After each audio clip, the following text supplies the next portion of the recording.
Today's scriptures sound just like some crazy mixed up leadership manual.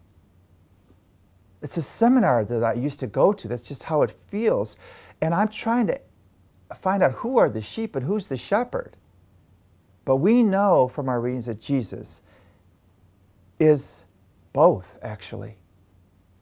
St. John talks about in his gospel, the letter of Peter talks about in his particular writing, two very different pictures, but two sides of Jesus. In one, Jesus is the powerful shepherd who protects the sheep, and in the other, he's the vulnerable lamb who is slain. The one calls himself the Good Shepherd, and he's crucified. And he seems to leave his sheep alone to fend for themselves. And what kind of a shepherd, we ask, would do that?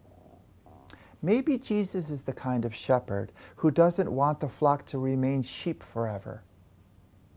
Maybe he's the shepherd who empowers us to do the shepherding after he rises and ascends into heaven.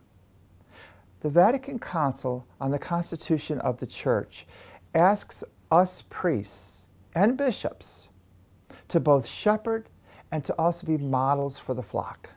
It encourages lay people to work with us, to give us their feedback, to give us their recommendations, to help us with their needs and their opinions, while at the same time praying for us, and in some cases, yes, obeying. It seems that Christians like Jesus can't be good shepherds without also being good sheep. People are more complex than they ever seem on the surface, don't they? And that is certainly the case with Jesus.